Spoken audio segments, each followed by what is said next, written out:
বরিশালের মেহেন্দিগঞ্জে অপ্রাপ্তবয়স্ক এক ছেলের বিয়ের আয়োজন ঘিরে এলাকায় চাঞ্চল্য সৃষ্টি হয়েছে, যেখানে খোদ পুলিশের নিষ্ক্রিয় ভূমিকা নিয়ে উঠছে নানা প্রশ্ন।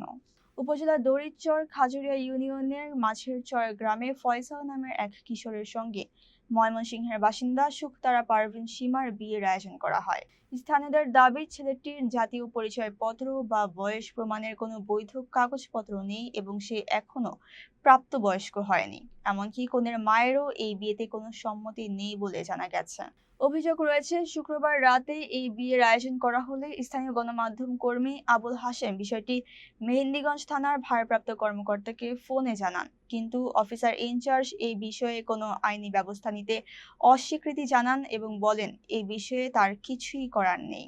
ঘটনাস্থলে পুলিশের কোনো কার্যকর পদক্ষেপ না থাকায় জনমনে তীব্র ক্ষোভ ও উদ্বেগের সৃষ্টি হয়েছে। পুরো ঘটনাটি নিরপেক্ষ তদন্ত এবং আইন অনুযায়ী প্রশাসনের দ্রুত হস্তক্ষেপ কামনা করেছেন স্থানীয়রা। কথাবার্তা করছে। আচ্ছা, তাহলে এই মেয়েকে তুমি নিয়ে আসছো না মেয়েই আসতে ইচ্ছা করিয়া? মানে তুমি না আনলে তো মেয়ে আসতো।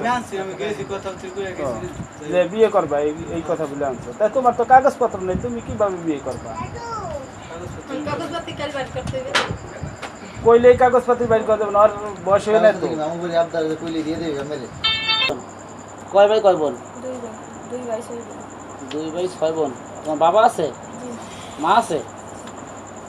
লেখাপড়া করছো না করো? এবার লেখাপড়া করো না? থাকো কই? হ্যাঁ, ঢাকা কেরানীগঞ্জ।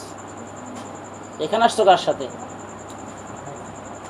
এই বাড়িতে তো আসছো, মানে কাগজে আমার কোনো কিছু নাই, ওখানে কোনো লাভ নেই। আপনারা কি করবেন?